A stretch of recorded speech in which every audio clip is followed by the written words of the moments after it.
Résilience émotionnelle. Gérer ses émotions pour mieux rebondir.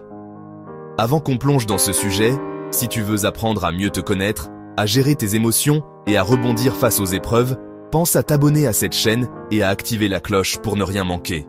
Il y a quelques années, je me souviens d'une scène qui sur le moment m'a semblé insignifiante, mais qui m'a marqué. J'étais en réunion au travail. La tension était déjà palpable. Et là, un collègue me fait une remarque sèche, injuste à mes yeux. Je sens la chaleur monter dans ma poitrine, mon cœur s'emballe, mes mains deviennent moites, et avant même de réfléchir, je lâche une réponse cinglante. Silence dans la salle, regrets immédiats, et ce fameux sentiment de trop tard qui me colle au ventre. Ce jour-là, j'ai réalisé quelque chose d'essentiel. Les émotions ne sont pas le problème. C'est la manière dont on y réagit qui change tout. On ne peut pas empêcher une émotion de surgir, mais on peut apprendre à l'accueillir, la comprendre et choisir la meilleure réponse. C'est ça, la résilience émotionnelle. Reconnaître qu'une émotion n'est ni bonne ni mauvaise, savoir qu'elle ne nous définit pas et apprendre à naviguer avec elle plutôt que de la subir. Si tu t'es déjà retrouvé emporté par une réaction que tu as regrettée, mets un like sur cette vidéo. Ça m'encourage à créer plus de contenu pour t'aider à transformer tes émotions en force. Une émotion, c'est une réponse naturelle, souvent automatique, à un événement interne ou externe. Elle survient en quelques millisecondes. Peur, colère, joie, tristesse, surprise, dégoût. Une réaction, en revanche, c'est l'action que tu poses à la suite de cette émotion. Elle peut être instantanée, un mot qui dépasse, un geste brusque, ou différé, une décision, un comportement. Exemple, quelqu'un te coupe la route en voiture.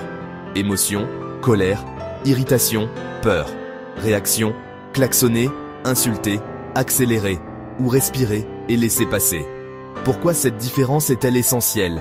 Parce que nous n'avons pas toujours le contrôle sur l'émotion, mais nous avons toujours une marge de manœuvre sur la réaction. La résilience émotionnelle commence ici. Accepter l'émotion comme un signal et choisir consciemment la réponse. Si l'une de ces techniques te parle, partage cette vidéo avec quelqu'un qui pourrait en avoir besoin. On ne sait jamais qui on peut aider. La respiration consciente. L'émotion déclenche des réactions physiologiques, cœur qui s'accélère, muscles tendus, souffle court. La respiration profonde agit directement sur ton système nerveux et aide à revenir à un état calme. Exercice simple, 4 secondes d'inspiration, 6 secondes d'expiration, répété pendant 2 minutes. Le journal émotionnel. Écrire ce que tu ressens te permet de clarifier tes pensées, de prendre du recul et de repérer des schémas. Note l'émotion, la situation, tes pensées et la réaction que tu as eue. Puis, imagine la réaction que tu aurais préféré avoir. Ces 2 outils, pratiqués régulièrement, t'aident à ne plus être prisonnier de tes réactions automatiques. Reste jusqu'au bout et abonne-toi si tu veux d'autres exemples concrets pour appliquer tout ça dans ta vie. Imagine, tu reçois un message t'annonçant que ton projet professionnel vient d'être refusé. Sur le coup, colère, frustration, peut-être même découragement. Sans régulation. Tu réponds impulsivement par un mail sec, tu rumines, tu perds ta motivation. Avec régulation, tu reconnais l'émotion. Je suis frustré et déçu. Tu respires profondément quelques minutes. Tu écris dans ton journal ce qui s'est passé et ce que tu ressens. Tu décides de répondre plus tard, avec une question constructive. Pouvez-vous me donner des retours pour que je puisse améliorer mon dossier? Résultat, tu protèges ta relation professionnelle, tu récupères des infos utiles et tu évites d'ajouter du négatif à une situation déjà difficile. Si ce message t'a aidé, mets un like, abonne-toi et envoie cette vidéo à une personne qui traverse une période émotionnellement intense.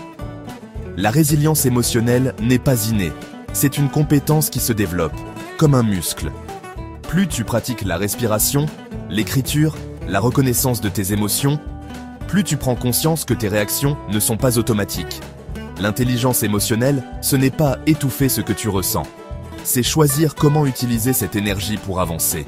Et souviens-toi, une émotion ne dure que quelques minutes si on ne l'alimente pas. C'est toi qui choisis si tu la transformes en réaction constructive ou en chaos.